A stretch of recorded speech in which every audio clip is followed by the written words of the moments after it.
ಗುರುರ್ವಿಷ್ಣು ಗುರುದೇವೋ ಮಹೇಶ್ವರಃ ಗುರುರ್ ಸಾಕ್ಷಾತ್ ಪರಬ್ರಹ್ಮ ತಸ್ಮೈ ಶ್ರೀ ಗುರುವೇ ನಮಃ ಗುರುವೇ ನಮಃ. ಎರಡು ಕೈಗಳನ್ನು ಮುಟ್ಕೊಳ್ಳಿ.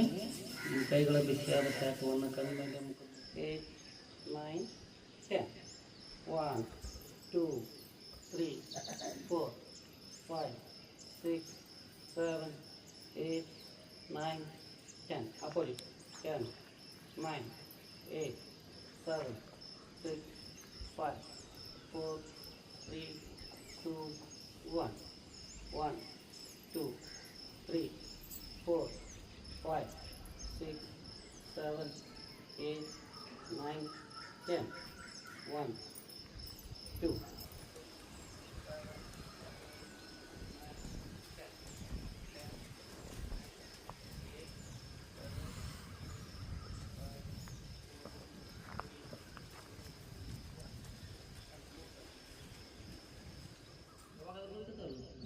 ಅವಾಗ ಏನು ಮಾಡ್ಬೇಕು ನಾವು?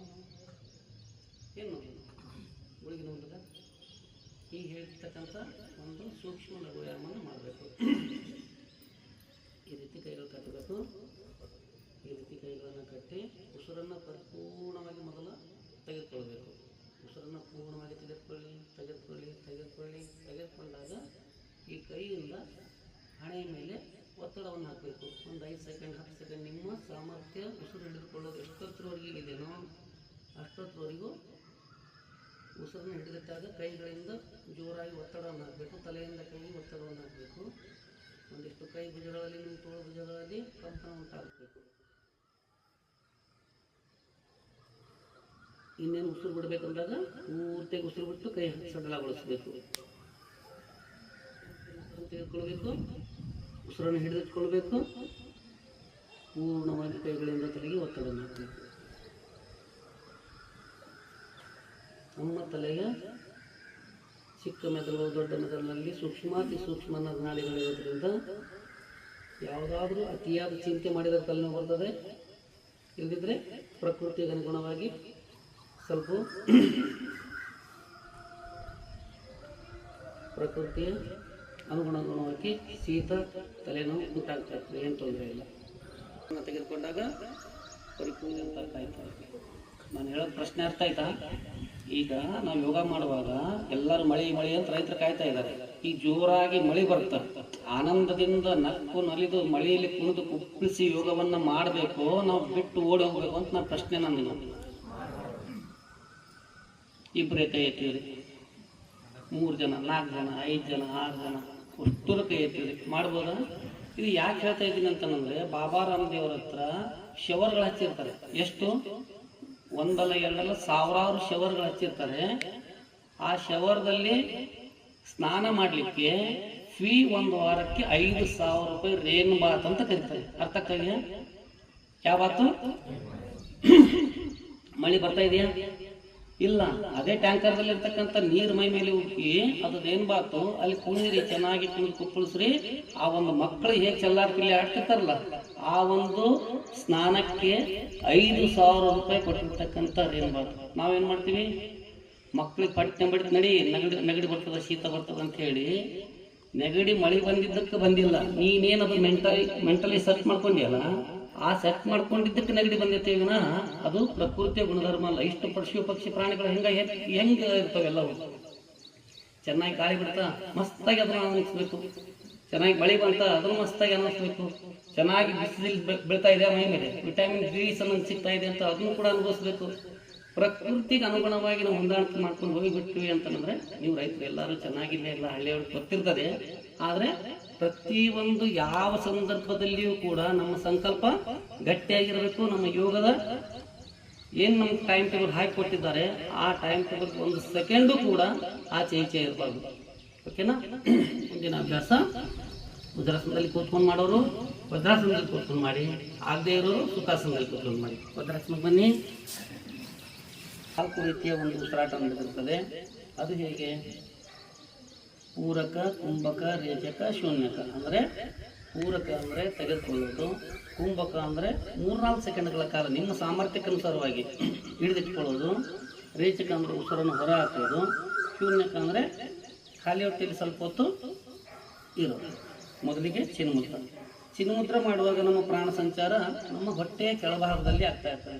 ಯಾರಿಗೆ ಮೊಣಕಾಲು ನೋವು, ಯಾರಿಗೂ ಕೆಳಗಿನ ಹೊಟ್ಟೆ ನೋವು, ಮತ್ತು ಪಾದದ ನೋವು, ಹಿಂಗುಡ್ ನೋವು, ಮತ್ತು ಒಟ್ಟಾರೆ ಈ ಪಾದದಿಂದ ಕೆಳಗಡೆ ಆಗ್ತಕ್ಕಂಥ ರಕ್ತ ಸಂಚಾರಕ್ಕೆ ಸುಗಮವಾಗಿರ್ತಕ್ಕಂಥ ಮುದ್ರೆ ಚಿನ್ಮುದ್ರೆ ಮಾಡೋಣ. ಒಂದು 3-5 ಉಸಿರಾಟ, ಸರಿಯಾಗಿ 4 ರೀತಿಯಲ್ಲಿ ಒಂದು ಉಸಿರಾಟ ಆಗಬೇಕು. ಮುದ್ರೆ ಮಾತ್ರ ಬಿಗಿ ಇರಬೇಕು. ದೇಹದ ಯಾವುದೇ ಭಾಗ ಬಿಗಿ ಹಿಡಿಬಾರ್ದು, ಹಗರ ಫ್ರೀಯಾಗಿ ಬಿಟ್ಬಿಡಿ. ಈ ಮುದ್ರೆ ಎಷ್ಟು ಬಿಗಿ ಇರಬೇಕು ಅಂದರೆ, ಒಂದು ದಾರ ಕೈಯಲ್ಲಿ ಇಟ್ಟರು ಕೂಡ, ಯಾರಾದರೂ ಎಳೆದ್ರು ಕೂಡ ಆ ದಾರ ಬರಬಾರ್ದು. ಅಷ್ಟು ಬಿಗಿಯಾಗಿ ಈ ಮುದ್ರೆ ಮಾತ್ರ ಬಿಗಿ ಇರಬೇಕು. ದೇಹದ ಯಾವುದೇ ಭಾಗ ಬಿಗಿಯಾಗಿರಬಾರ್ದು. ಉಸಿರಾಟ ಕಡೆಗೆ ಗಮನ ಇರಲಿ. 4 ರೀತಿಯ ಉಸಿರಾಟ. ಉಸಿರನ್ನು ತೆಗೆದುಕೊಳ್ಳಿ. ಪೂರಕ, ಕುಂಭಕ, ಸ್ವಲ್ಪ ಹೊತ್ತು ಹಾಗೆ ಒಳಗಡೆ ಇರಲಿ ಗಾಳಿ. ನಿಮ್ಮ ಸಾಮರ್ಥ್ಯಕ್ಕನುಸಾರ ರೇಚಕ, ಉಸಿರನ್ನು ಹೊರಹಾಕಿ ಸ್ವಲ್ಪ ಹೊತ್ತು ಹಾಗೆ ಇರಿ, ತೆಗೆದುಕೊಳ್ಬೇಡಿ ಬಿಟ್ಟ ತಕ್ಷಣವೇ. ಈ ರೀತಿಯ 4 ಉಸಿರಾಟದ ಒಂದು ಉಸಿರಾಟವನ್ನು 5 ಸೈಕಲ್ ಮುಂದುವರಿಸಿ. ಕಣ್ಮುಚ್ಚಿ. ಮುದ್ರೆ ಮಾತ್ರ ಬಿಗಿ ಇರಲಿ. ಬೆನ್ನು ಕತ್ತು ನೇರವಾಗಿರಲಿ. ಮುಖ ಬಿಗಿ ಹಿಡಿಬೇಡಿ. ಹಸನ್ಮುಖರಾಗಿರಿ. ಯೋಗದಲ್ಲಿ ನಿರತರಾಗಿರ್ತೀರಿ. ಹೇಗೆ ಸ್ನಾನವನ್ನು ಮಾಡಿದಾಗ ಮೈಕೊಳೆ ಸ್ವಚ್ಛವಾಗ್ತದೋ, ಪ್ರಾಣಾಯಾಮ ಮಾಡುವಾಗ ನಮ್ಮ ಅಂತರ 72,000 ನರನಾಡಿಗಳು ಶುದ್ಧೀಕರಿಸಲಿಕ್ಕೆ ತುಂಬ ಸಹಾಯಕವಾಗುತ್ತದೆ. ಹೊರಗಿನ ಸ್ನಾನ ನಮ್ಮ ಬಾಹ್ಯವನ್ನು ಸ್ವಚ್ಛಗೊಳಿಸಲಿಕ್ಕೆ, ನಮ್ಮ ಅಂತರಂಗದ ಪ್ರಾಣಾಯಾಮ ಒಳಗಡೆಯಿಂದ ಶುದ್ಧೀಕರಿಸಲಿಕ್ಕೆ.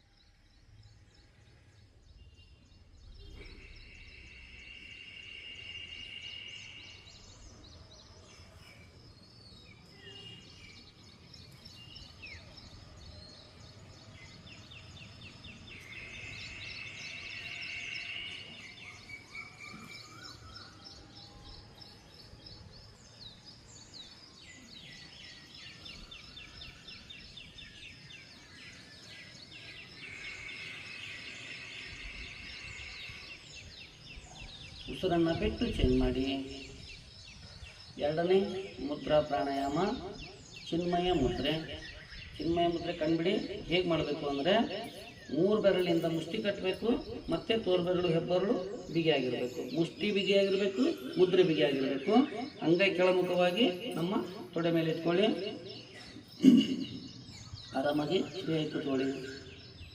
ಉಸಿರಾಟ ಕಡೆಗೆ ವಿಶೇಷ ಗಮನ ಹರಿಸಿ. ಕಣ್ಮುಚ್ಚಿ. ನಿಮ್ಮ 4 ರೀತಿಯ ಉಸಿರಾಟ ನಡೀತಾ ಇದೆ ಅನ್ನೋದ್ರ ಕಡೆಗೆ ನಿಮ್ಮ ಗಮನವಿರಲಿ.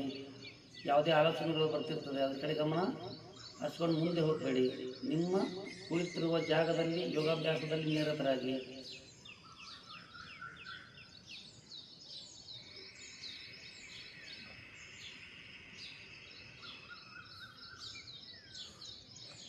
ಭಗವಂತ ಉಚಿತವಾಗಿ ಆಕ್ಸಿಜನನ್ನು ಯಥೇಚ್ಛವಾಗಿ ಕೊಟ್ಟಿದ್ದಾನೆ. ಸ್ವಲ್ಪ ಜಾಸ್ತಿನೇ ತೆಗೆದುಕೊಳ್ಳಿ. ಪರಿಪೂರ್ಣವಾಗಿ ಹೊರಹಾಕಿ.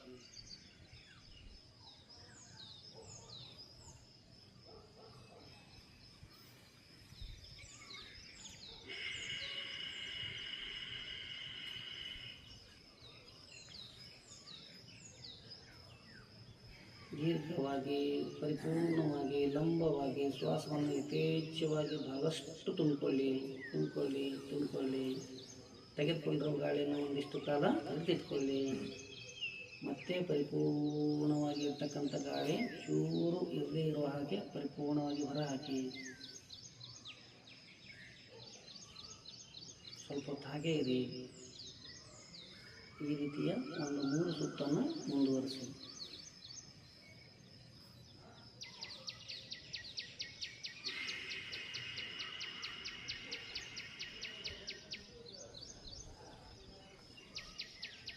ಬಿಟ್ಟು ಚೇಂಜ್ ಮಾಡಬೇಕು. 4 ಬೆರಳಿನಿಂದ ಮುಷ್ಟಿ ಕಟ್ಟಬೇಕು. ಬೆರಳು ಎಷ್ಟು ಸಾಧ್ಯನೋ ಅಷ್ಟು. ಇದು ನಮ್ಮ ಬೆನ್ನಿನ ಸಂಕೇತ. ಇದು ಒಂದು ಮೇರುದಂಡ ನಮ್ಮ ಎಷ್ಟು ಬೆನ್ಮೂಳೆ ಸ್ಟ್ರಾಂಗ್ ಇರ್ತದೋ ಅಷ್ಟೇ ನೇರವಾಗಿಯೂ ಕೂಡ ಈ ಮುದ್ರೆಯನ್ನು ಧರಿಸಬೇಕು.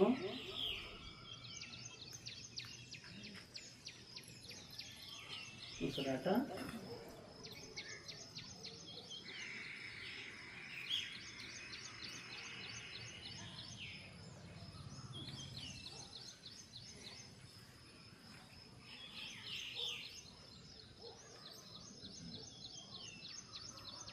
ನಾಲ್ಕು ರೀತಿಯ ಒಂದು ಉಸಿರಾಟ ನಮ್ಮದಾಗ್ತಾ ಇದೆ ಅನ್ನೋದ್ರ ಕಡೆಗೇನೆ ನಿಮ್ಮ ಗಮನವಿರಲಿ.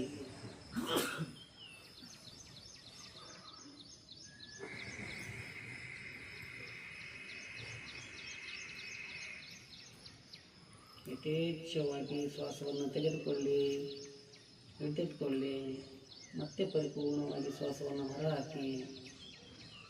ಸ್ವಲ್ಪ ಹೊತ್ತು ಹಾಗೆ ಉಸಿರು ತೆಗೆದುಕೊಳ್ಳಿ. 6, 5, 4, 3, 2, 1. ರಿಲ್ಯಾಕ್ಸ್.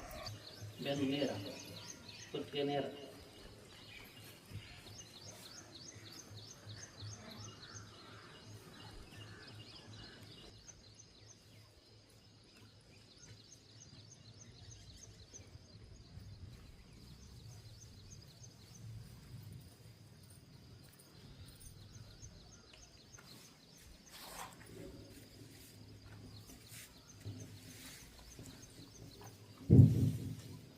ಎಷ್ಟು ಲಾಭ ಇದೆ?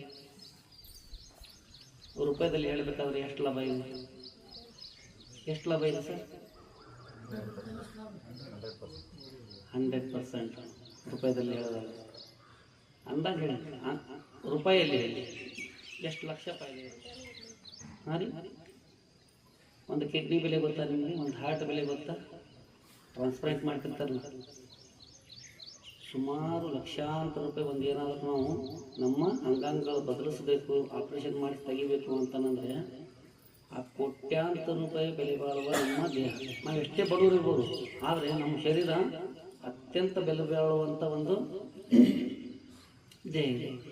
ಅದನ್ನು ನಾವು ಶುದ್ಧವಾಗಿ ಇಟ್ಕೊಳ್ಬೇಕು ಅಂತಂದರೆ ಬೆಳಗಿನ ಜಾವದ ಒಂದಿಷ್ಟು ವಾಯು ವಿಹಾರ, ಒಂದಿಷ್ಟು ನಿಮಗೆ ಬಂದಿರ್ತಕ್ಕಂಥ, ನೀವು ಸೂರ್ಯ ನಮಸ್ಕಾರ ಮಾಡ್ತಿರೋ, ಶೀರ್ಷಾಸನ ಮಾಡ್ತಿರೋ, ನೀವು ಏನೆಲ್ಲ ಮಾಡ್ತಿರೋ, ಬೆಳಗಿನ ಜಾವ ಎದ್ದು ಒಂದು 10 ನಿಮಿಷ ಇದು ಯೋಗಕ್ಕೆ ನಾವು ಸಮಯವನ್ನು ಮೀಸಲಿಡ್ತೀವಲ್ಲ, ಈ ಒಂದು ಶರೀರವನ್ನು ಸ್ವಚ್ಛವಾಗಿಟ್ಕೊಳ್ಳಿಕ್ಕೆ, ಶುದ್ಧವಾಗಿಟ್ಕೊಳ್ಳಿಕ್ಕೆ, ಪರಿಪೂರ್ಣ ಸ್ವಾಸ್ಥ್ಯವಾಗಿಟ್ಕೊಳ್ಳಿಕ್ಕೆ ಯೋಗ ತುಂಬ ಸಹಾಯಕವಾಗಿರ್ತದೆ. ಹಾಗಾಗಿ ನಿತ್ಯ ಈ ಒಂದು ಅಷ್ಟಾಂಗ ಯೋಗದ ಮಹತ್ವವನ್ನು ನಾವು ತಿಳಿದುಕೊಂಡಿರಬೇಕು. ಯಾಕಂದರೆ ನಾವು ಮನುಷ್ಯರು, ಪ್ರಾಣಿ ಪಶು ಪಕ್ಷಿಗಳಲ್ಲ. ಅವು ಕೂಡ ಓಡಾಡ್ತವೆ, ಜಿಗಿದಾಡ್ತವೆ, ಅವು ಕೂಡ ಆರೋಗ್ಯವಂತರಾಗಿರ್ತವೆ ಪ್ರಕೃತಿಗೆ ಅಂದುಕೊಂಡು. ಆದರೆ 84 ಲಕ್ಷ ಜೀವರಾಶಿಗಳಲ್ಲಿ ಅತ್ಯಂತ ಶ್ರೇಷ್ಠ ಜೀವಿ ಅಂತ ಕರೆಸ್ಕೊಳ್ತೀವಿ. ಆದರೆ ಈ ಒಂದು ಆಧ್ಯಾತ್ಮ ಚಿಂತನೆ ಆಗಿರ್ಬೋದು, ಪ್ರವಚನಗಳಾಗಿರ್ಬೋದು, ಯೋಗಗಳಾಗಿರ್ಬೋದು, ಇದ್ರ ಬಗ್ಗೆ ಒಂದಿಷ್ಟು ನಾವು ಸಮಯವನ್ನು ಮೀಸಲಿಡಬೇಕು. ಇದು ನಮಗೋಸ್ಕರ. ಮಿಕ್ಕಿದೆಲ್ಲವನ್ನು ಕೂಡ ಮಾಡುವ ಸಂಸಾರದ ಕೆಲಸಗಳಿಗೆ ಇದ್ದೇ ಇರ್ತದೆ. ಆದರೆ ವಿಶೇಷವಾಗಿ ಈ ಒಂದು ಯೋಗಾಭ್ಯಾಸ ನಮ್ಮ ಸ್ವಂತಿಕೆಗೆ ಇದೊಂದು ನಿತ್ಯ ಮಾಡಲೇಬೇಕಾಗಿರ್ತಕ್ಕಂಥ ನಿತ್ಯ ಕ್ರಿಯೆ. ಈ ವಯಸ್ಸಿನಲ್ಲಿಯೂ ಕೂಡ ಮೋದಿಜಿಯವರು ಸುತ್ತಾಡ್ತಾರೆ, ಇಷ್ಟೆಲ್ಲ ವಯಸ್ಸಾದರೂ ಕೂಡ ಆ್ಯಕ್ಟಿವ್ ಆಗಿರ್ತಾರೆ. ಒಂದು ದಿನ ಅವರು ತಲೆನೋವು ಬರ್ತಿಲ್ವ, ಒಂದು ದಿನ ಅವ್ರಿಗೆ ಮೊಣಕಾಲು ನೋವು ಬರಲಿಕ್ಕಿಲ್ವ. ನಮಗೆ 40-50 ಆಗಿರೋದಲ್ಲ, ಮೊಣಕಾಲು ನೋವು, ಸೊಂಟ ನೋವು, ಬೆನ್ನು ನೋವು ಬರ್ತಿರ್ತದಲ್ಲ. ಆ ಅಜ್ಜನಿಗೆ, ಅಜ್ಜ ಅಂತ ಏನಂತೀವಿ, ಮೋದಿಗೆ ಸುಮಾರು 70 ಮೇಲ್ಪಟ್ಟು ವಯಸ್ಸಿದ್ರು ಕೂಡ ವಿಮಾನಿನ ಫ್ಲೈಟಿನ ಕೇವಲ 6 ಇಂಚ್ ಇರೋದಲ್ಲ, ಸುಮಾರು 12 ಇಂಚ್ ಮೆಟ್ಲುಗಳಿರ್ತದೆ. ಆ 12 ಇಂಚು ನೋಡ್ರಿ ಅವ್ರು ಬರೋ ಮುಂದೆ, ಹತ್ತೋ ಮುಂದೆ. ನಾವಂದ್ರೆ ಅವ್ರು ಪ್ರಚಾರ ಮಾಡ್ತಿಲ್ಲ. ಅಂದರೆ ಆ ವಯಸ್ಸಿನೂ ಅಷ್ಟು ಆ್ಯಕ್ಟಿವ್ ಆಗಿರಲಿಕ್ಕೆ ಅವ್ರಿಗೆ ಎಲ್ಲಿಂದ ಶಕ್ತಿ ಬರ್ತದ ಅಂತಂದರೆ, ಅವು ಎಷ್ಟು ದೇಶಾರು ಸುತ್ತಾಡಲಿ ಬೆಳಗಿನ ಜಾವ 45 ನಿಮಿಷ ಯೋಗವನ್ನು ಅವರು ಬಿಡೋದಿಲ್ಲ ಅನ್ನೋ ಉದ್ದೇಶ ನಮಗೆ ಅರ್ಥ ಆಗ್ತದೆ. ಹಾಗಾಗಿ ನಾವು ನಮಗೋಸ್ಕರ ಒಂದಿಷ್ಟು ನಾವು ಸಮಯವನ್ನು ಮೀಸಲಿಡಬೇಕು. ಬೆಳಗ್ಗೆ ಬಂದ ತಕ್ಷಣ ನಾವು ಅಲ್ಲೇ ಇಲ್ಲೇ ಕಟ್ಟಿ ಕುಂತು ಮಾತಾಡೋಕ್ಕಿಂತಲೂ ಬಂದ ಕಣ್ಣು ಮುಚ್ಕೊಂಡು ಧ್ಯಾನ ಮಾಡಬೇಕು. ಯಾರು ಧ್ಯಾನ ಮಾಡಬೇಕು? ನಿಮ್ಮ ಮನೆ ದೇವ್ರ ಧ್ಯಾನ ಮಾಡಬೇಕು. ತುಂಬ ಕಣ್ಣು ಮುಚ್ಕೊಂಡು, ಈಗ ಉದಾಹರಣೆಗೆ ನಿಮ್ಮ ಮನೆ ದೇವ್ರು ತಿರುಪತಿ ತಿಮ್ಮಪ್ಪನೋ, ಕಾಶಿ ವಿಶ್ವನಾಥನೋ, ಎಲ್ಲಮ್ಮ ಗುಡ್ಡ ಎಲ್ಲಮ್ಮನೋ, ಯಾರೋ ಅಷ್ಟು ದೂರದಲ್ಲಿ ಈಗ ಹೋಗ್ಲಿಕ್ಕೆ ಆಗ್ತದಲ್ಲಿ. ಆದರೆ ಅವಳನ್ನು, ಆ ದೇವರನ್ನು ಒಂದು ಕ್ಷಣದಲ್ಲಿ ನಮ್ಮ ಕಣ್ಮುಂದೆ ನಾವು ತಡ್ಕೊಳ್ಬೋದು. ಕಣ್ಣು ಮುಚ್ಚಿ ಸುಮ್ಮನೆ ಕೂಡಿ ಆ ಟೈಮನ್ನು ವ್ಯರ್ಥ ಮಾಡೋ ಬದಲಾಗಿ ನಾವೇ ಬರಬೇಕು, ಇದು ನಾವೇ ಹಾಸ್ಕೋಬೇಕು, ಇದು ನಮ್ಮ ಊರಿನ ಕಾರ್ಯಕ್ರಮ, ನಮ್ಮದೇ ಕಾರ್ಯಕ್ರಮ ಅಂದಾಗ ಇದೆಲ್ಲ ವ್ಯವಸ್ಥೆನೂ ಕೂಡ ನಮ್ಮದೇ ಆಗಿರ್ತದೆ. ಹಾಸ್ಕೊಂಡು ಬೆಳಗಿನ ಜಾವದ ಸುಂದರ ಸಮಯದಲ್ಲಿ ಕಣ್ಣು ಮುಚ್ಕೊಂಡು ಆನಂದ ಭರಿತರಾಗಿ ಧ್ಯಾನಾಸಕ್ತರಾಗ್ರಿ ಅಂತಂದರೆ ಆ ರುಚಿ ಒಂದು ಸರಿ ನಿಮ್ಗೆ ಅದು ಹಿಡಿಸ್ತು ಅಂತಂದರೆ ನೀವು ನಿತ್ಯ ಅದ್ಭುತವಾಗಿರ್ತಕ್ಕಂಥ ಕ್ಷಣಗಳನ್ನು ನೀವು ಅನುಭವಿಸಲಿಕ್ಕೆ ಸಾಧ್ಯ ಆಗ್ತದೆ. ಮುಂದಿನ ವಿಶೇಷವಾಗಿರ್ತಕ್ಕಂಥ ಪ್ರಾಣಾಯಾಮಗಳನ್ನು ಮಾಡೋಣ. ಮೊದಲಿಗೆ ನಾಡಿ ಶುದ್ಧಿ ಪ್ರಾಣಾಯಾಮ ಒಂದೆರಡು ಸುತ್ತು ಮಾಡೋಣ. ಮೊದಲಿಗೆ ಹೇಗೆ ಮಾಡಬೇಕು? ಇವತ್ತು ಎಷ್ಟು ಜನ ಬಂದರೆ ಕೈ ಎತ್ತಿ. ಇವತ್ತು ಬಂದೀನಿ, ನಿನ್ನೆ ಬಂದಿಲ್ಲ, ನಾನು ಇವತ್ತು ಬಂದೀನಿ ಅನ್ನೋದು ಅಂದ್ರೆ ನಿನ್ನೆವ್ರು ಗ್ಯಾಪ್ ಆಗಿದ್ದಾರಾ ಮತ್ತೆ? Okay, thank you. ಬನ್ನಿ, ಸ್ವಾಗತ ನಿಮಗೆ. ನಾಡಿ ಶುದ್ಧಿ ಪ್ರಾಣಾಯಾಮ ಅಂದರೆ ಇದು ನಾಸಿಕ ಮುದ್ರೆಯನ್ನು ಧರಿಸಬೇಕು. ನಾಸಿಕ ಮುದ್ರೆಯನ್ನು ಧರಿಸ್ಬಿಟ್ಟು ನಮ್ಮ ಬಲವರ್ಣೆಯನ್ನು ಹೆಬ್ಬರಳಿಂದ ಮುಚ್ಚಬೇಕು. ಎಡವರ್ಣೆಯಿಂದ ಮಾತ್ರ ಶ್ವಾಸವನ್ನು ತೆಗೆದುಕೊಳ್ಬೇಕು.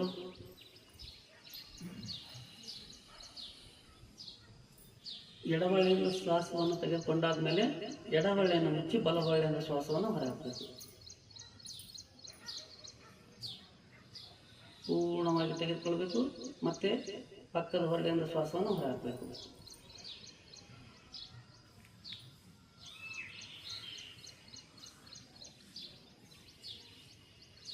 ನೀವು ಉಸಿರನ್ನು ಗಮನಿಸಿದ್ರೆ ಒಂದು ಕಡೆ ಶೀತದ ಗಾಳಿಯನ್ನು ಬರ್ತದೆ, ಒಂದು ಹೊರಳೆಯಲ್ಲಿ ಉಷ್ಣದ ಗಾಳಿಯನ್ನು ಬರ್ತಿರ್ತದೆ.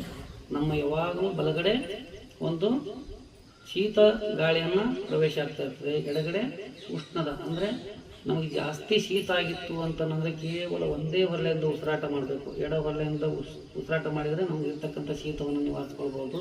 ಇಲ್ಲ ನಮಗೆ ತುಂಬ ಉಷ್ಣ ಆಗಿದೆ, ನಮಗೇನಾದರೂ ಹೀಟ್ ಪ್ರಕೃತಿಯವರಿದ್ದವರು ಕೇವಲ ನಿಮ್ಮ ಬಲ ಹೊರಳೆಯಿಂದ ಉಸಿರಾಟ ಮಾಡೋದ್ರಿಂದ ನಿಮ್ಮ ಬಾಡಿ ಬ್ಯಾಲೆನ್ಸನ್ನು ಕಾಪಾಡ್ಕೊಳ್ಬೋದು. ಹಾಗಾಗಿ ಭಗವಂತ ಎರಡೂ ಹೊರಳೆಯನ್ನು ಸರಿಯಾದ ಸಮಾನಾಂತರದಲ್ಲಿಟ್ಟು ನಮಗೆ ಗಾಳಿಯನ್ನು ಶುದ್ಧವಾಗಿ ಕೊಡ್ತಾ ಇದ್ದಾನೆ. ಮುಂದಿನ ಅಭ್ಯಾಸ ಕಪಾಲಭಾತಿ ಪ್ರಾಣಾಯಾಮ. ಕಪಾಲಭಾತಿ ಪ್ರಾಣಾಯಾಮ ವಜ್ರಾಸನದಲ್ಲಿ ಕೂತ್ಕೊಂಡು ಮಾಡ್ಬೋದು, ಸುಖಾಸನದಲ್ಲಿ ಕೂತ್ಕೊಂಡು ಮಾಡ್ಬೋದು, ನೀವು ಸೋಫಾ ಸೆಟ್ ಚೇರ್ ಮೇಲೆ ಕೂತ್ಕೊಂಡು ಮಾಡ್ಬೋದು. ಆದರೆ ಬೆನ್ನು ಕತ್ತು ನೇರವಾಗಿರಬೇಕು, ಹೊಟ್ಟೆ ಒಳಗಡೆ ಹೋಗ್ಬೇಕು, ಉಸಿರು ರಭಸದಿಂದ ಹೊರ ಬರ್ತಿರಬೇಕು.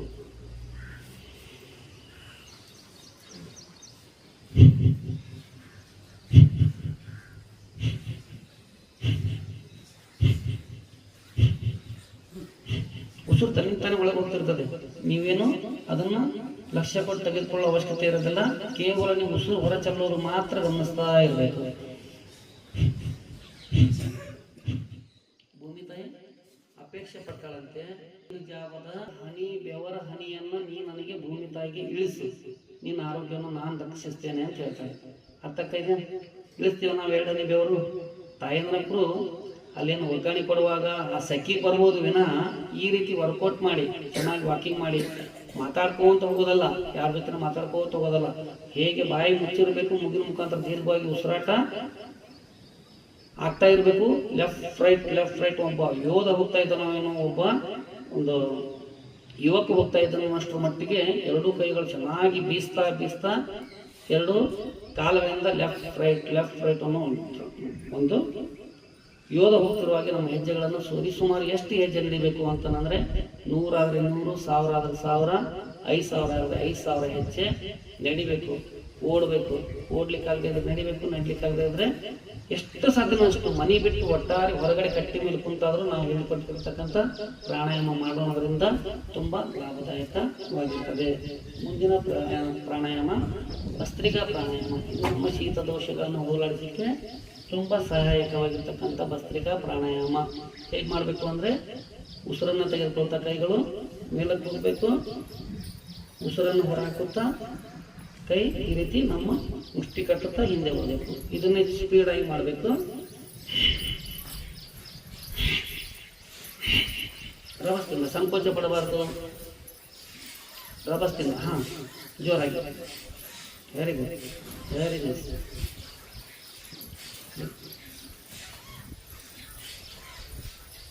ರಭಸದಿಂದ ಒಂದು 50 ಸುತ್ತಾದರೂ ಮಿನಿಮಮ್ ಮಾಡ್ತಾ ಇದ್ದಾರೆ.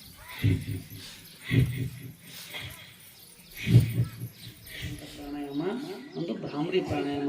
ನೆನಪಿನ ಶಕ್ತಿ ಹೆಚ್ಚಾಗಲಿಕ್ಕೆ, ನಮ್ಮ ಮೆದುಳಿನ ಸ್ಟ್ರೆಸ್ಸನ್ನು ಕಡಿಮೆ ಮಾಡಿಕೊಳ್ಳಲಿಕ್ಕೆ, ಒತ್ತಡ ಇವತ್ತು ನೋಡಿ ಎಷ್ಟೆಲ್ಲ ಚಿಂತೆಯಲ್ಲಿ ಮುಳುಗೋಗಿಬಿಟ್ಟಿದ್ದೀವಿ.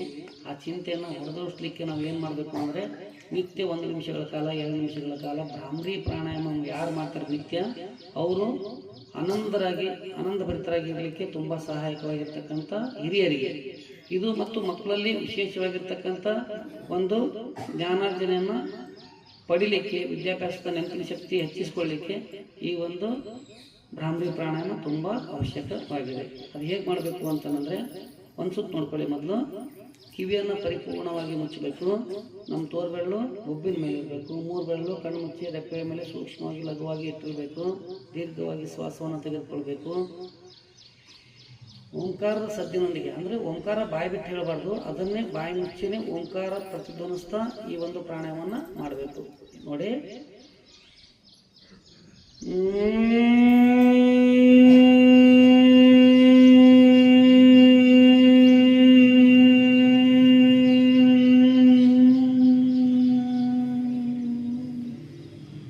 ಈ ರೀತಿ ಎಲ್ಲರೂ ಮುಂದುವರಿಸಿ. ಥೈರಾಯ್ಡ್ ಸಮಸ್ಯೆ ನಿವಾರಣೆಗಾಗಿ ಉಜ್ಜಾಯಿ ಪ್ರಾಣಾಯಾಮ ಅಂತ ನಾವು ಕರಿತೀವಿ. 2 ಕೈಗಳು ಧ್ಯಾನ ಮುದ್ರೆಯಲ್ಲಿರಬೇಕು. ಉಸಿರನ್ನು ಚೆನ್ನಾಗಿ ಹೊರಗಡೆ ಇರ್ತಕ್ಕಂಥ ಗಾಳಿಯನ್ನು, ಗಂಟಲನ್ನು ಅಕುಂಚನಗೊಳಿಸಿ ಹೀರಿಕೊಳ್ಬೇಕು. ಒಳಗಡೆ ಗಾಳಿಯನ್ನು ಹೀರಿಕೊಳ್ಬೇಕು. ಚೆನ್ನಾಗಿ ನೋಡ್ಕೊಳ್ಳಿ. ತಿಳಿದೇ ಇದ್ರೆ 1 ಬಿಟ್ಟು 2 ಬೇರೆ ಕಣ್ ತೆಗೆದುಬಿಟ್ಟು ನೋಡಿಕೊಂಡು ಆ ನಂತರ ನೀವು ಮಾಡಿ. ಮೊದಲು ಶುರುವಾತ್ನಲ್ಲಿ ಸ್ವಲ್ಪನೇ ಗಾಳಿಯನ್ನು ಹೀರಿಕೊಳ್ಬೇಕು. ಅಭ್ಯಾಸ ಆದ್ಮೇಲೆ ಏನೈತಲ್ಲ,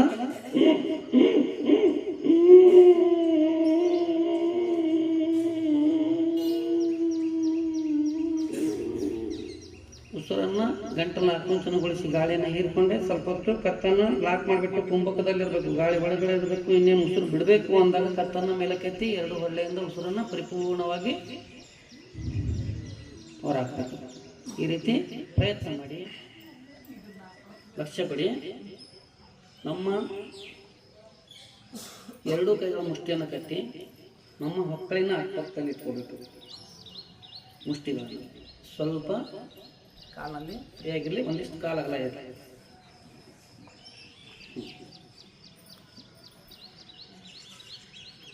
ವಿಶೇಷವಾಗಿ ಪರಿಪೂರ್ಣವಾಗಿ ಉಸಿರನ್ನು ಹೊರಹಾಕಿ ಪೂರ್ತಿಯಾಗಿ ಉಸಿರು, ಚೂರು ಗಾಳಿ ಒಳಗಡೆ ಇರಬಾರ್ದು. ಆಗ ಉಸಿರನ್ನು ಹೊರಹಾಕಿದಾಗ ಮುಂದೆ ಬಾಗಬೇಕು. ತಲೆಯನ್ನು ಸಾಧ್ಯವಾದರೆ ನೆಲಕ್ಕೆ ಹತ್ತಲಿಕ್ಕೆ ಪ್ರಯತ್ನ ಮಾಡಿ. ಇದ್ರೆ ಎಲ್ಲಿಗಿರ್ತದೋ ಅಲ್ಲೇ ಹಿಂದೆ ಎತ್ತಬಾರ್ದು, ಕೂಡ ಎತ್ತಬೇಡಿ.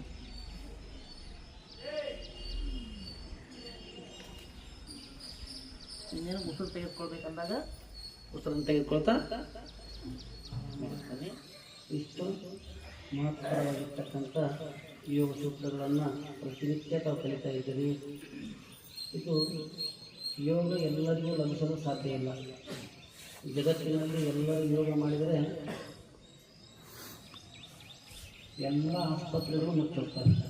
ಯಾಕಂತಂದರೆ ಆಸ್ಪತ್ರೆಗಳು ಇರುವುದು ಯಾವುದಾದ್ರೂ ಆಕ್ಸಿಡೆಂಟ್ಗಳಾದರೆ, ಏನಾದರೂ ಭಯಾನಕ ತೊಂದರೆಗಳಾದರೆ, ಅಥವಾ ಏನಾದರೂ ಹಾವು ಕಚ್ಚಿದರೆ ಅಂಥದಕ್ಕೆ ನಾವು ಮಾತ್ರ ಆಸ್ಪತ್ರೆ ಬೇಕು. ಇವು ಸಣ್ಣ ಪುಟ್ಟ ವಿಷಯಗಳಿಗೆ ನಮಗೆ ಯೋಗ ಸೂತ್ರಗಳನ್ನು ಇರೋದರಿಂದ ನಮಗೆ ಇಷ್ಟೆಲ್ಲ ಆಸ್ಪತ್ರೆಗಳು ನಾವು ಮೊರೆ ಹೋಗಿಬಿಟ್ಟಿದ್ದೀವಿ. ಯಾಕಂತಂದರೆ ಆ ಟಿ ವಿಯಲ್ಲಿ ಬರ್ತಕ್ಕಂಥ ಅಡ್ವರ್ಟೈಸ್ ಆಗಿರ್ಬೋದು, ಅಥವಾ ಒಬ್ಬರು ಮಾಡ್ತಾ ಇದ್ದಾರಂತೆ ಅವ್ರು ನೋಡಿ ನಾವು ಮಾಡೋದಾಗಿರ್ಬೋದು. ಈ ರೀತಿ ಆಗ್ತಾಯಿದೆ. ಸುಮಾರು 60 ವರ್ಷದ ಹಿಂದೆ ಯಾವುದಾದ್ರೂ ಆಸ್ಪತ್ರೆಗಳಿದ್ವು ಆಸ್ಪತ್ರೆಗಳು ಹೇಗೆ ಇಷ್ಟೊಂದಾಗಿಬಿಟ್ಟು ಈಗ ಅಂದರೆ ನಾವೇ ರೆಡಿಯಾಗಿದ್ದೀವಿ. ನಮ್ಮ ಶುಗರ್ ಬರ್ತಾ ಇದೆ, BP ಬರ್ತಾ ಇದೆ, ಮತ್ತೊಂದು ಬರ್ತಾ ಇದೆ. 108 ಕಾಯಿಲೆಗಳನ್ನು ನಾವು ತೆಗೆದುಕೊಳ್ತಕ್ಕಂಥ ಆಹಾರ ಪದ್ಧತಿಯಿಂದ ನೀವು ಗಡಿಯನ್ನು ಸರ್ 2 ನಿಮಿಷ ಮಾತಾಡಿದ್ರು ಕೂಡ ಹೇಗೆಲ್ಲ ನಮಗೆ ರೋಗಗಳು ಬರ್ತಾ ಇದೆ ಅನ್ನೋದ್ರ ಬಗ್ಗೆ ಬಹಳಷ್ಟು ವಿವರವಾಗಿ 2 ನಿಮಿಷದಲ್ಲಿ ಅವರು ಅದ್ಭುತವಾಗಿರ್ತಕ್ಕಂಥ ಸಂದೇಶ ಕೊಟ್ಟರು. ಆದರೆ ಅವರ ಮಾತಿನ ಅಂತರಾಳಕ್ಕೆ ನಾವು ಹೋಗೋದಿಲ್ಲ. ಅದರ ಒಂದು ಅರ್ಥ ಏನಿದೆ, ಅದರ ಆಳ ಏನಿದೆ ಅನ್ನೋದು ನಾವು ಗಮನಿಸೋದಿಲ್ಲ.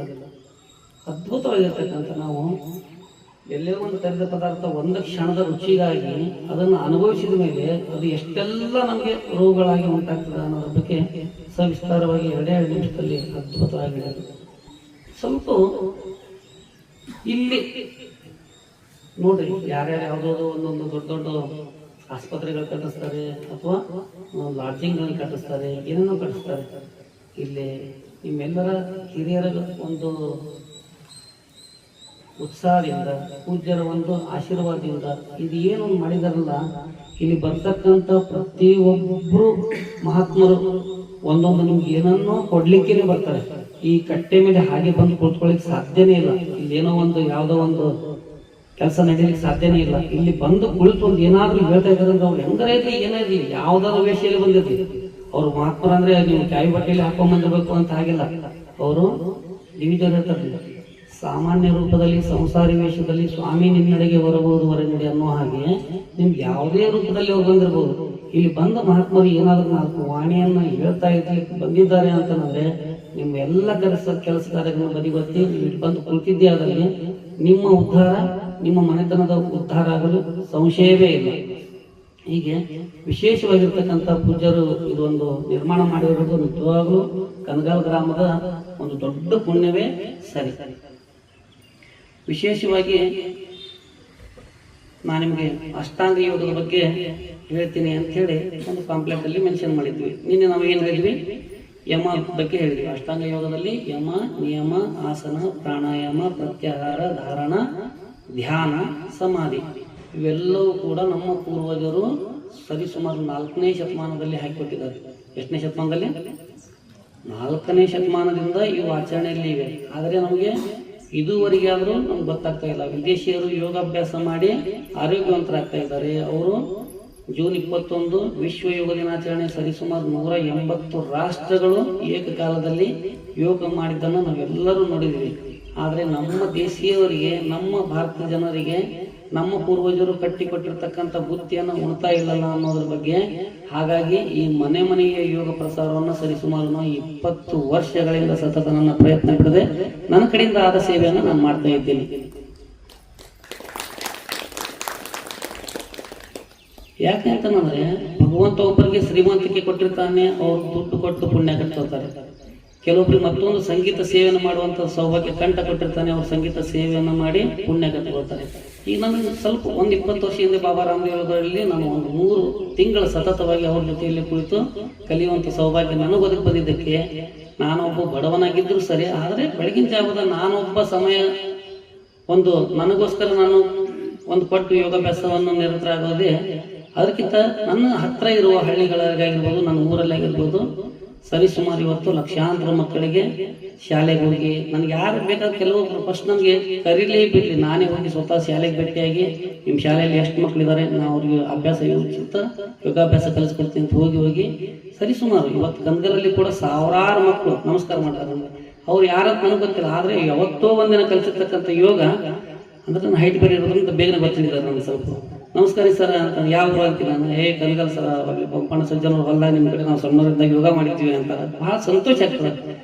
ಹೀಗೆ ನಾವು ಯೋಗ ಮಾಡೋದ್ರಿಂದ ನಮ್ಮ ಆರೋಗ್ಯ ಚೆನ್ನಾಗಿರ್ತದೆ. ನಿನ್ನೆ ಯಮದ ಬಗ್ಗೆ ಹೇಳ್ತೀವಿ. ಯಮ ಅಂತಂದ್ರೆ ನಾವು ಯಾರದೇ ಪರವಸ್ತುವನ್ನ ಅದರ ಅಪ್ಪಣೆ ಇಲ್ಲದೆ ನಾವು ಇನ್ನೊಬ್ಬರ ವಸ್ತುವನ್ನ ಮುಟ್ಟಬಾರ್ದು, ಅಂದ್ರೆ ಕಳ್ಳತನ ಮಾಡಬಾರ್ದು ಅನ್ನೋದ್ರ ಬಗ್ಗೆ ಯಮದ ಒಂದು ಸಾರಾಂಶ. ಇವತ್ತು ನಿಯಮ ಏನ್ ನಿಯಮ ಅಂದ್ರೆ, ಇವತ್ತು ನೀವು ಸಂಕಲ್ಪ ಇಲ್ದಾನೆ ಇಲ್ಲಿ ಬಂದಿರ, ರಾತ್ರಿ ಮಲ್ಕೋಬೇಕಾದ್ರೆ ಬೆಳಗಿನ ಜಾವನ 5 ಗಂಟೆಗೆ ಕೇಳಬೇಕು, ಎಲ್ಲ ಪ್ಲಾನ್ ಇದೆಯಲ್ಲ, ಒಂದು ಬ್ಲೂ ಪ್ರಿಂಟ್ ಇದೆಯಲ್ಲ. ಒಂದು ಮನೆ ಕಟ್ಟಬೇಕಾದ್ರೆ ಹೇಗೆ ಒಂದು ಪ್ರಿಂಟ್ ಇರ್ತದೋ, ನಾನು ಬಿಲ್ಡಿಂಗ್ ಕಟ್ಟಬೇಕಾದ್ರೆ ಹೇಗೆಲ್ಲ ಇರಬೇಕು ಅಂತೇಳಿ ಇವತ್ತು ಯೋಗಕ್ಕೆ ಬರ್ಬೇಕಂದ್ರೆ ನೀವು ನಿನ್ನೆಯಿಂದನೇ ಮನಸ್ಸಿನಲ್ಲಿ ನಾನು ಬೆಳಗ್ಗೆ ಯೋಗಕ್ಕೆ ಹೋಗ್ಬೇಕು, ರಾತ್ರಿ ಲೇಟ್ ಆಗಿ ಮಲ್ಕೊಂಡಿದ್ದೀನಿ, ಆದ್ರೂ ಕೂಡ ಬೆಳಗ್ಗೆ ಏಳಲೇಬೇಕು ಅಂತ ಸಂಕಲ್ಪ ಮಾಡಿದ್ದೀನಿ. ಆದ್ರೆ ಎಷ್ಟೇ ಜನ ನಿನ್ನೆ ಬಂದ್ರು ಇವತ್ತು ಬಂದಿಲ್ಲ. ಯಾಕೆ? ಅದವರು ಪ್ಲಾನ್ ಮಾಡ್ಕೊಂಡಿಲ್ಲ, ಅದು ಒಂದು ನಿಯಮ ಹಾಕೊಂಡಿಲ್ಲ. ಅದಕ್ಕೆ ಯಮ ನಿಯಮ. ಇವತ್ತು 2ನೇದು ನಿಯಮ. ಒಂದು ಸಣ್ಣ ಉದಾಹರಣೆ ಹೇಳಿದ್ರೆ ನಿಮ್ಗೆ ಗೊತ್ತಾಗ್ತದೆ.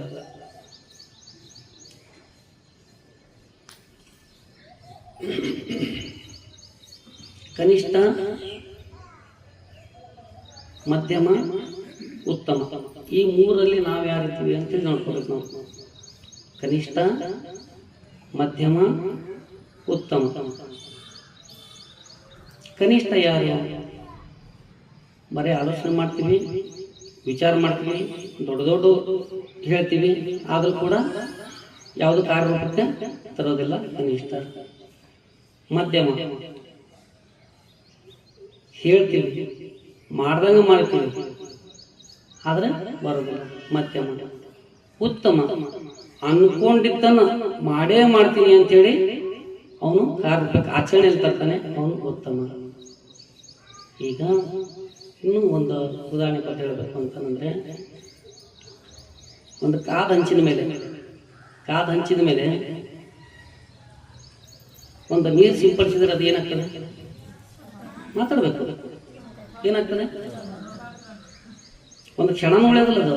ಒಂದು ಹನಿ ಏನಾದ್ರು ಇರ್ತದ ಅಲ್ಲಿ ಕಾದ ಹಂಚಿದ ಮೇಲೆ? ನಾ ಹೇಳ್ತಾ ಇರೋದು ಹಂಚಿನ ಮೇಲೆಲ್ಲ, ಕಾದ ಹಂಚಿದ ಮೇಲೆ ನೀರು ಸಿಂಪಡಿಸಿದ್ರೆ ಅದು ನೀರು ಇರ್ತದ? ಓಕೆ. ಅದೇ ಒಂದು ತಾವರೆ ಎಲೆ ಮೇಲೂ ಅಥವಾ ಒಂದು ಎಲೆ ಮೇಲೂ ಒಂದು ಹನಿ ಬಿತ್ತು ಅಂದ್ರೆ ಕಾಣಿಸುತ್ತೆ. ಅದೇ ರೀತಿ ಅದೇ ಹನಿನ ಒಂದು ಕಪ್ಪೆ ಚಿಪ್ಪಲ್ಲಿ ಬಿದ್ರೆ ಅದೇನಾಗ್ತದೆ? ಮುತ್ತಾಗ್ತದೆ. ಹಂಗೆ ನಮ್ಮ ಜೀವನನೂ ಕೂಡ ಮುತ್ತಾಗಬೇಕೇ ವಿನಃ ಈ ಹನಿ ದೇವನ ಪಾದ ಸೇರ್ಲಿಕ್ಕೆ ಬಂದಿದೆ. ಇದು ಹನಿ ನಮ್ಮ ಈ ಒಂದು ದೇಹ ಸಮರ್ಪಣೆ, ಭಕ್ತಿಯಲ್ಲಿ, ಭಾವದಲ್ಲಿ, ಒಂದು ಆಧ್ಯಾತ್ಮಿಕತೆಯಲ್ಲಿ, ಒಂದು ಯೋಗದಲ್ಲಿ ತೊಡಗಿ ಕಾದ ಹಂಚ ಮೇಲೆ ಬಿದ್ದು ಹನಿ ಆಗಬಾರ್ದು. ಎಲ್ಲೇ ಒಂದು ಎಲೆ ಮೇಲೆ ನಿಂತಿರ್ತಕ್ಕಂಥ ಹನಿ ಕಂಡಂಗೆ ಕಾಣಬಾರ್ದು. ಆ ತಾವರೆ ಒಂದು ಕಪ್ಪೆ ಚಿಪ್ಪಿನಲ್ಲಿ ಬಿದ್ದಿರ್ತಕ್ಕಂಥ ಹನಿ ಹೇಗೆ ಆಗಿ ಮುತ್ತಾಗಿ ಹೋಗ್ತದೋ, ಈ ಆತ್ಮ ಪರಮಾತ್ಮನಲ್ಲಿ ಒಂದಾಗಿ ಅವನನ್ನ ಭಕ್ತಿ ಭಾವದಿಂದ ಭಜಿಸಿ, ಅದಕ್ಕೆ ನಮ್ಮ ಪತಂಜಲಿ ಮಹರ್ಷಿಗಳು 4ನೇ ಶತಮಾನದಲ್ಲಿ ಯೋಗದಿಂದಲೂ ಕೂಡ ಆಧ್ಯಾತ್ಮವಾಗಿ ನಾವು ಉನ್ನತ ಸಾಧನೆಯನ್ನು ಸಾಧಿಸಬಹುದು ಅಂತೇಳಿ ಈ ಒಂದು ಮಾರ್ಗವನ್ನು ಹಾಕಿಕೊಟ್ಟಿದ್ದಾರೆ ಅಷ್ಟಾಂಗ ಯೋಗದ ಮಹತ್ವದಲ್ಲಿ. ಇವತ್ತು ಅದರ ಒಂದು ಕುರಿತಾಗಿ ಬಹುತೇಕ ಮಹಾತ್ಮರು ಪ್ರವಚನವನ್ನು ಮಾಡಿ ಎಲ್ಲ ಒಂದು ಆತ್ಮತರ ಮಾಡುವಂತ ಜಗತ್ತಿನಲ್ಲಿ ಕೆಲಸವನ್ನು ಮಾಡ್ತಾ ಇದ್ದಾರೆ. ಆದರೆ ನೀವು ಮಾಡಬೇಕಾಗಿದ್ದ ಮುಖ್ಯ ಕರ್ತವ್ಯ ಏನು ಅಂತಂದ್ರೆ, ಯಾರಿಗಾದ್ರೂ ಒಂದು ಲಕ್ಷ ಕೊಟ್ಟು ಪುಣ್ಯ ಕಟ್ಕೊಂತೀವಿ ಇಲ್ಲೋ ಗೊತ್ತಿಲ್ಲ, ಯಾರಿಗಾದ್ರೂ ಒಂದು ಏನಾದರೂ ಏನಂತಾರೆ ಸಾಮೂಹಿಕ ಯೋಗ ಮಾಡಿ ಪುಣ್ಯ ಕಟ್ಕೊಂತೀವಿಲ್ಲೋ ಗೊತ್ತಿಲ್ಲ.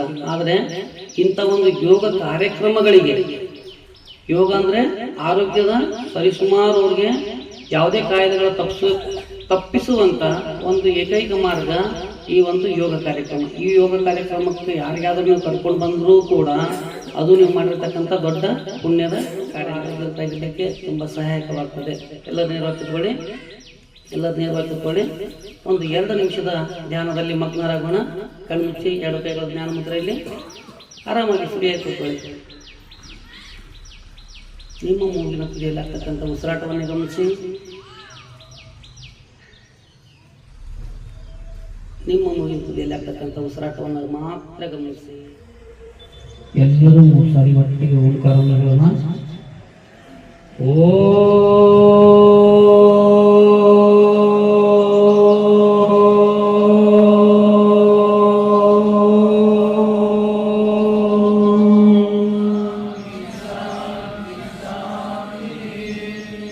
ಎರಡು ಕೈಗಳನ್ನು ಜೋರಾಗಿ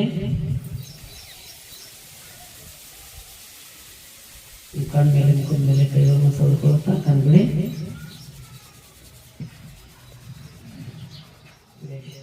ಚೆನ್ನಾಗಿ ತುಂಬಾ 2 ನಾವಿಲ್ಲಿ ಮಾತಾಡಿದ್ದು. ಆದರೆ ಯೋಗದ ವಿಸ್ತಾರವಾಗಿ ಆ ಒಂದು ಸಂಯುಕ್ತ ಕರ್ನಾಟಕ ಪತ್ರಿಕೆಯಲ್ಲಿ ಒಂದು ಸಂದೇಶವನ್ನು ಮಾಡಿ ಮತ್ತೆ ನಿಮಗೆಲ್ಲರಿಗೂ ಬರಲಿಕ್ಕೆ ಪ್ರೋತ್ಸಾಹಿಸಲು ಅವ್ರ ಕೈಯಿಂದ ಆಗಿರ್ತಕ್ಕಂಥ ಸೇವೆಯನ್ನು ಮಾಡಿದ್ದಕ್ಕೆ ಅವರಿಗೆ ಪೂರ್ವಕವಾಗಿ ಅಭಿನಂದನೆಗಳನ್ನು ತಿಳಿಸೋಣ.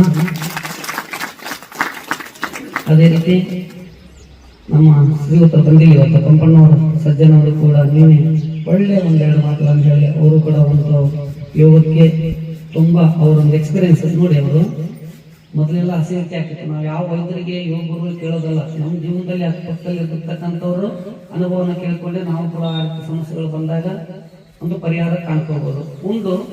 ಅವ್ರೇನ್ ಮಾಡ್ತಿದ್ರು, ಮೊದಲು ಹಾಗೆ ಮಾಡ್ತಿದ್ರು. ಅಸಹ್ಯತೆ ಜಾಸ್ತಿ ಆಗ್ತಿತ್ತು. ಬೆಳಿಗ್ಗೆ ಮಧ್ಯಾಹ್ನ ಸಂಜೆ ಗುಳಿಗೆ ನುಂಗ್ತಿದ್ರಂತೆ. ಆದ್ರೆ ಬೆಳಿಗ್ಗೆ ಸಂಜೆ ಮಧ್ಯಾಹ್ನ ಊಟದ ನಂತರ ಅವ್ರು ಏನ್ ಮಾಡ್ತಾರೆ, ಒಂದು 500-600 ಹೆಜ್ಜೆ ನಡೆದು ಅವರು ಈ ಯಾವ ಅಸಹ್ಯತೆ ಇಲ್ಲದೆ ಆ ಒಂದು ಎಕ್ಸ್ಪೀರಿಯನ್ಸ್ ಹೇಳಿದ್ರಲ್ಲ, ಅದು ನಿಜವಾಗ್ಲೂ ಅವೆಲ್ಲವೂ ನಮ್ಗೆ ಮಾದರಿ ಆಗ್ತದೆ. ಆ ರೀತಿ ಒಂದು ಪ್ರತ್ಯಕ್ಷ ಅನುಭವಗಳು ಎಲ್ಲ ಈ ರೀತಿ ಒಂದು ಸಂದೇಶಗಳನ್ನು ಕೊಟ್ಟಾಗ ಇಷ್ಟು ಸರಳವಾಗಿರ್ತಕ್ಕಂಥ ಸೂಕ್ಷ್ಮವಾಗಿ ಯಾರೆಲ್ಲ ತಮ್ಮ ಕಾಯಿಲೆಗಳಿಗೆ ಹೇಗೆಲ್ಲ ನಿವಾರಣೆಗಳನ್ನು ಕಂಡುಕೊಂಡಿದ್ದಾರಲ್ಲ ಅಂತ ಹೇಳಿ, ಅದೇ ಬಿಟ್ಟು ನಾವು ಪ್ರತಿಯೊಂದಕ್ಕೂ ಮಾತ್ರೆ ಮಾತ್ರೆ ಮಾತ್ರೆ ಅಂದ್ರೆ ಅದು ಮತ್ತೊಂದು ನಮಗೆ ಸಮಸ್ಯೆಗೆ ಕಾರಣ ಆಗ್ತದೆ. ಹಾಗಾಗಿ ಎಷ್ಟು ಸಾಧ್ಯ ಅಷ್ಟು ನಾವು ದಿನನಿತ್ಯ ನಮ್ಮ ವಾಕಿಂಗ್ಗಳಾಗಿರ್ಬೋದು, ನಮ್ಮ ಎಕ್ಸಸೈಸ್ಗಳಾಗಿರ್ಬೋದು, ಈ ಒಂದು ಪ್ರಾಣಾಯಾಮಗಳಿಂದ ನಾವು ಎಷ್ಟೆಲ್ಲ ಆರೋಗ್ಯದಿಂದ ಇರ್ಬೋದು ಅನ್ನೋದಕ್ಕೆ ನಮ್ಮ ಹತ್ತಿರದವರೇ ಉದಾಹರಣೆಗೆ ಬೇಕಾದ ಸಿಗ್ತಾರೆ. ಹಾಗೆ ಈ ಒಂದು 2 ದಿನಗಳ ಕಾಲ ಈ ಒಂದು ಕಾರ್ಯಕ್ರಮ ನಡೀತಾ ಇದೆ. ಮತ್ತೆ ನಾಳೆಯಿಂದ ಇನ್ನೂ 5 ದಿನ ಕಾರ್ಯಕ್ರಮ ನಡೆಯಬಹುದಲ್ಲ, ಅದಕ್ಕೆ ಇನ್ನೊಂದಿಷ್ಟು ಯಾರಾದರೂ ಏನಾದರೂ ನಿಮ್ಮ ಎಕ್ಸ್ಪೀರಿಯನ್ಸ್ ಶೇರ್ ಮಾಡಬೇಕಂದ್ರೆ ಅಥವಾ ನಾಳೆ ಕಾರ್ಯಕ್ರಮಕ್ಕೆ ಬರಲು ಪ್ರೇರೇಪಿಸಲು ಒಂದೆರಡು ಅನಿಸಿಕೆಗಳನ್ನು ಯಾರಾದರೂ ಹೇಳೋರಿದ್ರೆ 1-2 ನಿಮಿಷದಲ್ಲಿ ಹೇಳ್ಬೋದು. ಈ ಹಿಂದೆ ಪಂಪಣ್ಣ ಸಜ್ಜನವರ ತೋಟದಲ್ಲಿ ನಾವು ಯೋಗ ಶಿಬಿರ ಮಾಡಿದ್ವಿ. ಅಲ್ಲಿಂದ ಸುಮಾರು 7 ವರ್ಷಗಳವರೆಗೆ ಕಂಟಿನ್ಯೂ ನಾವು ವಾಕಿಂಗು ಮತ್ತು ಯೋಗ ಎಲ್ಲ ಮಾಡ್ತಿದ್ವಿ. ಕಳೆದ 1 ವರ್ಷದ ಹಿಂದೆ ನಾವು ಸ್ವಲ್ಪ ಸ್ಟಾಪ್ ಮಾಡಿದ್ವಿ ಯೋಗ ಮಾಡೋದು, ವಾಕಿಂಗ್ ಮಾಡೋದು. ಅವಾಗ ನನಗೂ ಡಯಾಬಿಟಿಸ್, ಸಕ್ಕರೆ ಕಾಯಿಲೆ ಐತೆ. ಆ ಬಿಟ್ಟಿದ್ದಕ್ಕೆ ಏನಾಗಿತ್ತು ಅಂದ್ರೆ ಫ್ರೋಜನ್ ಶೋಲ್ಡರ್ ಅಂತ ಬರ್ತದೆ, ಇಂಗ್ಲಿಷ್ ಭಾಷೆಯಲ್ಲಿ ಫ್ರೋಜನ್ ಶೋಲ್ಡರ್ ಅಂದ್ರೆ ಶೋಲ್ಡರ್ ನೋವು ಬರ್ತದೆ, ಬೇನ. ಆ ಶೋಲ್ಡರ್ ಬೇನ್ ಬಂದಾಗ ನನಗೆ ಹಿಂಗೆ ಕೈ ಮೇಲೆ ಎತ್ತಕ್ಕೆ ಬರ್ತದಿಲ್ಲ, ಆಮೇಲೆ ಸೊಂಟ ಹಿಂಗೆ ಕೈ ಕಟ್ಟೋಳಕ್ ಬರ್ತದಿಲ್ಲ. ತಿರ್ಗಾ ಅದು ಮತ್ತೆ ಅದಕ್ಕೆ ಕಾಯಿಲೆ, ಆ ಕಾಯಿಲೆಗೆ ಮತ್ತೆ ಟ್ಯಾಬ್ಲೆಟ್ ತಗೊಂಡ್ರೆ ಸೈಡ್ ಎಫೆಕ್ಟ್ ಆಗುತ್ತೆ. ಮತ್ತೆ ನಾವು ವಾಕ್ ಮಾಡಕ ಮತ್ತೆ ಯೋಗ ಮಾಡಕ ಸ್ಟಾರ್ಟ್ ಮಾಡಿದ್ವಿ. ಈಗ ಅದು ಸ್ಟಾರ್ಟ್ ಮಾಡಿದ 1 ತಿಂಗಳೊಳಗನ ನಂದು ಫ್ರೋಜನ್ ಶೋಲ್ಡರ್ ಇದ್ದು ಕಡಿಮೆ ಆಯ್ತು. ಅದೇ ರೀತಿ ಈ ಬಲಗಾಲಿಗೆ ಆ ಇಂಬುಡು ಸೂಲೈತಿ, ನಾವು ಆ ಬಲಗಾಲದ ಇಂಬುಡು ಸೂಲಿನ ಬಂದಿತ್ತು. ಅದು ವಾಕ್ ಮಾಡೋದ್ರಿಂದ ದಿನಾಲು ಸುಮಾರು 3 ಕಿಲೋಮೀಟರ್ ವಾಕ್ ಮಾಡ್ತೀವಿ ನಾವು. ನಮ್ ಜೊತೆಗೆ ಅವ್ರು ಸಿಂಪಿ ಅವರು ನಮ್ಗಿಂತ ಪೂರ್ವದಲ್ಲೇ ಹೋಗಿರ್ತಾರ. 5 ಗಂಟೆಗೆ ನಾವು ಹೋಗ್ಬೇಕಂದ್ರೆ ಅವ್ರ ಮೊದಲ ಹೋಗಿರ್ತಾರ. ಅವ್ರು ಕೇಳ್ತಾರ ಯಾಕೆ ಲೇಟ್ ಆಗ್ತಂದ್ರ, ಇವತ್ತು ಹೇಳೋದು ಲೇಟ್ ಆಗಿರ್ತೈತಿ. ಅದ್ ತಪ್ಸಂಗಿಲ್ಲ. ಅವ್ರಿಬ್ರು ದಂಪತಿಗಳು ಸೇವೆ ಬರ್ತಾರ. ಅವರು ಆ ಜೊತೆ ಇವ್ರು ಅಕ್ಕವರು ಬರ್ತಾರ, ನಮ್ ಗುರುವಿನ ಅಕ್ಕವರು ಎಲ್ಲರೂ ಬರ್ತಾರ. ಎಲ್ಲರೂ ಈ ನಾವು ವಾಕ್ ಮಾಡೋದ್ರಿಂದ ಮತ್ತು ಸರಳ ವ್ಯಾಯಾಮಗಳು ಇರ್ತಾವ. ಸರಳ ವ್ಯಾಯಾಮಗಳು ಮಾಡೋದ್ರಿಂದ ನಮ್ಮ ಕಾಯಿಲೆಗಳನ್ನ ನಾವು ಗುಣಪಡಿಸ್ಕೊಳಕ್ ನಮ್ಮಲ್ಲೇ ಮದ್ದು. ಈ ಹಿಂದೆ ರೋಗಗಳು ಯಾಕೆ ಬಂದಿಲ್ಲ ಅಂದ್ರ ಮನೆ ಮದ್ದು ಅಂದ್ರ ಈಗ ನಾವೆಲ್ಲ ಮನೆಯಲ್ಲೇ ಎಲ್ಲ ಮಸಾಲೆ ಪದಾರ್ಥಗಳನ್ನು ತಂದು ತಯಾರು ಮಾಡಿ ನಾವು ಅಡಿಗೆಗೆ ಹಾಕಿ ಊಟ ಮಾಡ್ತಿದ್ವಿ. ಅದರಿಂದ ಕಾಯಿಲೆಗಳು ಬರ್ತಿದ್ದಿಲ್ಲ. ಈಗ ನಾವೆಲ್ಲ ರೆಡಿಮೇಡ್ ತರಕತ್ತೀವಿ. ಆ ರೆಡಿಮೇಡ್ ಒಳಗೆ ಏನೇನ್ ಹಾಕ್ತಾರ ಗೊತ್ತಿಲ್ಲ, ಅದು ನಮ್ಗೆ ಏನು ಗೊತ್ತಿರಾಗಲ್ಲ. ಬರೀ ಟೇಸ್ಟಿಂಗ್ ಪೌಡರ್ ಇರುತ್ತೆ, ಅಜಿನೋಮೋಟೋ ಅಂತ ಒಂದು ಕೆಮಿಕಲ್ಸ್, ಅದರಿಂದ ಟೇಸ್ಟಿಂಗ್ ಪೌಡರ್. ಅದನ್ನ ಒಮ್ಮೆ ನಮ್ಮ ನಾಲಿಗೆಗೆ ರುಚಿ ತೋರಿಸಿದ್ವಿ ಅಂದ್ರೆ ದಿನಾಲು ಅದು ನಮ್ಗೆ ಬೇಕನ್ಸುತ್ತೆ. ಅದಕ್ಕೆ ಉದಾಹರಣೆ ಗುಟ್ಕಾ ತಿನ್ನೋದು ಉದಾಹರಣೆ. ಅದಕ್ಕೆ ಒಮ್ಮೆ ಗುಟ್ಕಾ ತಿನ್ನಾಕತ್ತಿಂದ್ರೆ ಸಾಯತನಕನ ಬಿಡಂಗಿಲ್ಲವ, ಯಾಕಂದ್ರೆ ಅದರಲ್ಲಿ ಅಂತದ ಒಂದು ಕೆಮಿಕಲ್ ಆ್ಯಡ್ ಇರ್ತದೆ. ಅದಕ್ಕೆ ನಾವು ನಮ್ಮ ಮನಸ್ಸು ಗಟ್ಟಿ ಮಾಡಿ ಅಂತವನ್ನೆಲ್ಲ ಬದಿಗೊತ್ತಿ ನಮ್ಮ ಆರೋಗ್ಯ ಸದೃಢವಾಗಿ ಸರಳವಾಗಿ ಇಟ್ಕೊಳ್ಬೇಕಂದ್ರ ವಾಕ್ ಮಾಡ್ಬೇಕು, ಯೋಗ ಮಾಡ್ಬೇಕು, ಸರಳ ವ್ಯಾಯಾಮಗಳನ್ನು ಮಾಡ್ಬೇಕಂತ ಹೇಳಿ ನನ್ನೊಂದೆರಡು ಅನಿಸಿಕೆಗಳನ್ನ ಹೇಳಕ್ ಇಷ್ಟಪಡ್ತಿದ್ದೇನೆ. ಜೈ ಹಿಂದ್, ಜೈ ಕರ್ನಾಟಕ. ಶುಗರ್ ಇತ್ತು, ಎಷ್ಟೆಲ್ಲ ಅವರಿಗೆ ಕಾಯಿಲೆಗಳಾಗಿದ್ರು ಕೂಡ ಮತ್ತೆ ಅವರು ಪರಿಹಾರ ಎಲ್ಲಿ ತಿಳ್ಕೊಂಡ್ರು, ಯಾವುದೋ ಆಸ್ಪತ್ರೆಗಳಿಗೆ ದೊಡ್ಡ ದೊಡ್ಡ ಡಾಕ್ಟರ್ ತೋರಿಸ್ಲಿಕ್ಕೆ ಹೋಗಲಿಲ್ಲ. ಮತ್ತೆ ಯೋಗದಿಂದನೇ, ವಾಕಿಂಗ್ ಇಂದನೇ ಅವರೆಲ್ಲ ತಮ್ಮ ಸಮಸ್ಯೆಗಳನ್ನ ನಿವಾರಣೆ ಮಾಡ್ಕೊಂಡು ಬರಲ್ಲ. ನೀವೊಬ್ರು ಲಾಸ್ಟ್. ನಮಸ್ಕಾರಗಳು. ನನಗೆ ಶುಗರ್ ಬಂದು 18 ವರ್ಷ ಇದೆ. 18 ವರ್ಷ ಆದರೆ ನಾವು ನಡ್ಬರ್ಕ ನಾವು ಯೋಗ ಬಿಟ್ಟ ಮತ್ತೆ ಸ್ವಲ್ಪ ಹೆಚ್ಚಾಗಿದೆ. ನಮಗೆ ಯೋಗ ಮಾಡೋದ್ರಿಂದ ಸ್ವಲ್ಪ ಜ್ಞಾನ ಶಕ್ತಿ ಹೆಚ್ಚು ಬರ್ತದೆ, ನಮ್ಮಲ್ಲಿ ದುಡ್ಡು ಉಳಿತದೆ. ನಾವು ಯೋಗ ಮಾಡಿಲ್ಲ ಅಂದ್ರೆ ದವಾಖಾನಿದೆ ತಿಂಗಳಿಗೆ 3,000-4,000 ಶುಗರ್ ಕಟ್ತಿದ್ದೆ. ಈಗ ಯೋಗ ಮಾಡಬೇಕಿಲ್ಲ, ನಮ್ಮ ಶುಗರ್ ಹೋಗಿದೆ. ಭಗವಂತನ ಧ್ಯಾನದಲ್ಲಿ ನಾವು ಮಾಡಿದರೆ ನಾವು ಒಳ್ಳೆಯದಾಗುತ್ತದೆ. ನನ್ನ 2 ಅನಿಸಿಕೆಗಳು. ನಾಳೆ ಎಲ್ಲರೂ ಯೋಗಕ್ಕೆ ಬರಲಿ. ಯಾಕಂತಂದ್ರೆ ನಮ್ಗೆ ದೊಡ್ಡ ಶತ್ರು ಯಾರಂತಾರಂದ್ರೆ ಆಲಸ್ಯ. ಅದು ಹಾಸಿಗೆ ಬಿಟ್ಟು ನಮ್ಗೆ ಬರ್ಲಿಕ್ಕೆ ಕೊಡೋದಿಲ್ಲ. ಅದು ಸ್ವಲ್ಪ ಎದ್ದು ಬಂದಿವಿ ಅಂದ್ರೆ ಇಂಥ ಏನಾರ ವಿಚಾರ ತಿಳ್ಕೊಳ್ಳಿ ಬರ್ತದೆ. ಅದನ್ನ ಮತ್ತೆ ಎದ್ದು ಬರಲಿಲ್ಲ ಅಂತಂದ್ರೆ ಅಲ್ಲೇ ನಮ್ಮನ್ನು ಸುತ್ತಿ ಒಂದಿನ ಅಂತ್ಯನ ಮಾಡಿಕೊಳ್ಳದೆ. ಹಾಗಾಗಿ ನಾವು ನಿತ್ಯ ರೋಗಿಗಳಾಗದೆ ಭೋಗಿಗಳಾಗದೆ ಯೋಗಿಗಳಾಗೋಣ ಅನ್ನೋದೇ ಮುಖ್ಯ ಸಂದೇಶ ಇದೆ. ಪ್ರತಿಯೊಬ್ಬರು ನಾಳೆ ಬರುವಾಗ ಇವಿಬ್ಬರನ್ನ ಕರೆತಾನೆ. ಒಂದು ಕೊನೆಯದಾಗಿ ಒಂದು ಬಾಬಾರಾಮ್ದೇವ್ರ ಒಂದು ಭಜನೆ ಹಾಡ್ತಾರೆ. ರೋಗಿ ನಹಿ ಭೋಗಿ ನಹಿ ಯೋಗಿ ಬನೋ ರೇ, रोगी नहीं भोगी नहीं योगी बनो रे। आज नौजवान भी बीमारियों में फंस गए, आज नौजवान भी बीमारियों में फंस गए। उठो जागो नींद से, उठो जागो नींद से, योगी बनो रे। रोगी नहीं भोगी नहीं योगी बनो रे। रोगी नहीं भोगी नहीं ಯೋಗಿ ಬನೋ ರೇ. ಇದ್ರಿಂದ ಹಾಡು ಅರ್ಥ ಆಗದೆ ಇದ್ರು ಕೂಡ ನೀವೇನ್ ಮಾಡ್ಬೇಕು, ಈಗ ಚಪ್ಪಾಳೆ ಕಟ್ಟಬೇಕು. BP ಶುಗರ್ ಕಮ್ಮಿ ಆಗ್ಬೇಕು ಅಂತಂದ್ರೆ ನಿತ್ಯ 300 ಚಪ್ಪಾಳೆಗಳನ್ನು ಕಟ್ಟಬೇಕು. 300